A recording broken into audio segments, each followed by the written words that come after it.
এই তথাকথিত দেওবন্দি কিছু হুজুর আর কিছু শায়েখ এজিদের বন্দনা গাইবে, এজিদের প্রশংসা করবে। তাহলে এজিদ তো মারে নাই, মারছে কে? মারছে হলো উবাইদুল্লাহ বিন জিয়াদে মারছে। দেশের প্রধানমন্ত্রী যদি কাউকে হত্যার চিন্তা করে, শারিস্তা করার চিন্তা করে, তাহলে কি করে? সর্বপ্রথম ওই এলাকাতে তার নিজস্ব লোক নিয়োগ দেয় আগে, তাই না? আমার এই লোক যদি নিয়োগ করি তাহলে এগুলো সুদা করতে পারবো, অন্যথায় সুদা করতে পারবো না। নিজস্ব লোক নিয়োগ দিয়ে ওই লোকের মাধ্যমে আপনি শত্রু, সরকারের শত্রু, ইশারায় কাজ করেন, তখন সরকার বলবে শেষ করে দেও। লোক নিয়োগ দিল কার?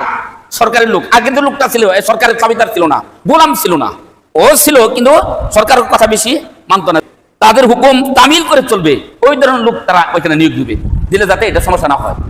এরকম হয় কিনা? ঠিক ইয়াজিদের বেলায় তাই করছে।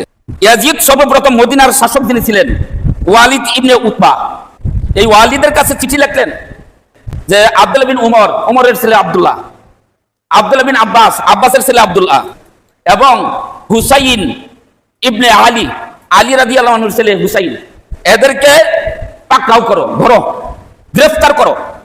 চিঠির মধ্যে লিখে দিছে গ্রেফতার করে তাদেরকে বলো তারা যেন আমার স্বীকৃতি দেয়, মানে আমি যে শাসক, আমি যে রাজা, এটার স্বীকৃতি দেয়, অর্থাৎ আমার কাছে বায়াত হয়। যদি বায়াত না হয়, আমার স্বীকৃতি না দেয়, তাহলে ওদেরকে কতল করবা, শিরচ্ছেদ করবা, কতল করে হত্যা করে তাদের মাথাটা আমার কাছে পাঠিয়ে দিবা। হুসাইনের পক্ষ থেকে এই মুসলিম আকিলের কাছে বায়াত হইছে। বায়াত হচ্ছে কি? যে হুসাইন হলো আমাদের খলিফা। এই খবর এজিদের কাছে গেছে। এজিদের তড়িৎ গতিতে ওইখানের ছিল কুফার গভর্নর ছিল নোমান ইবনে বশির। উবাইদুল্লাহ ইবনে জিয়াদকে বললো তুমি যাও এবং ওই নোমান ইবনে বশিরকে ওইখান থেকে পদচ্যুত করো। উবাইদুল্লাহ বিন জিয়াদকে পাঠিয়ে দিলে, দিয়ে বলে যে তুমি ওটা রাজত্ব নাও আর ওরা আউট করো। এটা এজিদের নির্দেশ। সে নির্দেশ অনুযায়ী নোমান ইবনে বশির তারা আউট করে দিল, আর উবাইদুল্লাহ ইবনে জিয়াদ সেখানে রাজত্ব নিল, ওই এলাকার রাজত্ব নিল। ইয়াজিদের পক্ষ থেকে আদেশ ছিল হুসাইনকে কুফায় প্রবেশ করতে দেওয়া যাবে না। যে ইয়াজিদ আদেশ দিয়েছে যে হুসাইন রাদিয়াল্লাহু তাআলাকে হত্যা করতে হবে, মর্মে কোনো আদেশের ডকুমেন্ট নাই। তো ইয়াজিদ তখন কোথায়? ইয়াজিদ তখন সিরিয়ার রাজধানী দামেস্কে। হত্যা হচ্ছে কোথায়? ইরাকের নগরী কুফাতে, অনেক দূর। যে হুসাইনকে হত্যার জন্য ইয়াজিদ দায়ী নয়, কারণ অনেক দূরে সে ছিল, সিরিয়াতে ছিল, হাজার মাইল দূরে তিনি অবস্থান করছে। সে কিভাবে হুসাইন হত্যা করলো? হুসাইনকে হত্যা করছে ইয়াজিদের যে গভর্নর ছিল উবাইদুল্লাহ বিন জিয়াদ, সে হত্যা করছে, ইয়াজিদ হত্যা করে নাই। হুসাইন রাদিয়াল্লাহু আনহুর ক্ষেত্রে আসলে কি ইয়াজিদ দায়ী কিনা এবার শুনেন। হুসাইনকে গ্রেফতার করার জন্য এবং হত্যা করার জন্য ইয়াজিদ সরাসরি নির্দেশ দিয়েছে। বিদায়া ওয়া নিহায়া ইবনে কাসির রাহিমাহুল্লাহ তিনি বলেছেন, কাতাবা ইলা উবাইদুল্লাহ ইবনে জিয়াদ আইয়াসিরা ইলা ইবনে জুবাইর ফায়ুহাসিরহু বিমাক্কাতা ফাআবা আলাইহি। ইবনে জিয়াদের কাছে ওই ইয়াজিদ ইবনে মুয়াবিয়া, তার যে গভর্নর ইবনে জিয়াদ, তার কাছে চিঠি লেখে। চিঠির মধ্যে লিখছে তুমি মক্কা আক্রমণ করো।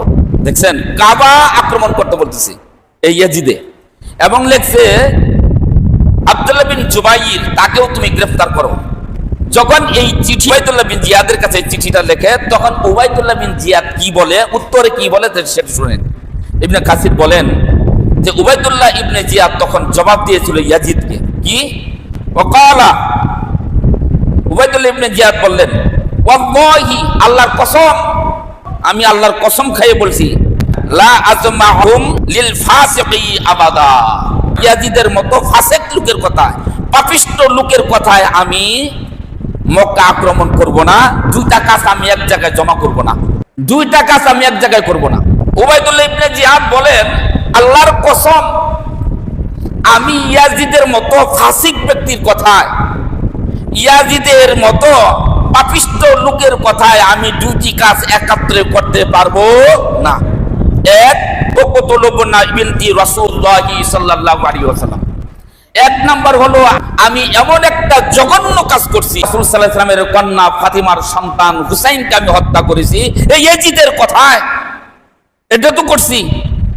দুই নাম্বার কাজ আবার ইয়াজিদে করতে বলতেছে, সেটা হলো মক্কা আক্রমণ করতে বলতেছে। এটা, এই দুইটা কাজ আমার দ্বারা করা সম্ভব না। তাহলে কি বোঝা গেল? বোঝা গেল এই উবাইদুল্লাহ ইবনে জিয়াদ ইয়াজিদের কথাই হুসাইনকে হত্যা করছে। কথা ঠিক না? সে বলতেছে দুইটা কাজ আমি করব না। এই ফালতু লোক, পাপিষ্ট লোক, ফাসিক লোকের কথায়, এই কি ইয়াজিদের কথায় আমি এই জঘন্য দুইটা কাজ করতে পারবো না। একটা করি তো ফেলছি, একটা তো করছি, হুসেনকে হত্যা করছি, ফাতেমার সন্তান হুসেনকে হত্যা করছি। মানুষ এখন আমাকে নিন্দা করে, ঘৃণা করে, এখন আবার মক্কা আক্রমণ করতে বলে, এটা অসম্ভব। এই দুই কাজ আমার দ্বারা সম্ভব নয়। একটা করছি, আর দ্বিতীয় ভুল করব না। এই চিঠির মাধ্যমে প্রমাণিত হয়, উবাইদুল্লাহ ইবনে জিয়াদ নিজের মুখ থেকে প্রকাশ করছে, এটা আমি ইয়াজিদের চিঠির মাধ্যমেই, তার হুকুমেই আমি হুসাইনকে হত্যা করছি। কিন্তু কানা আলেমরা এটা দেখে না। আমাদের দেশে কানা আলেমরা আছে না, অন্ধ আলেম, এরা এগুলো দেখে না। অথচ বিদায় ও নিহায়ের কিতাবের মধ্যে এটা আছে।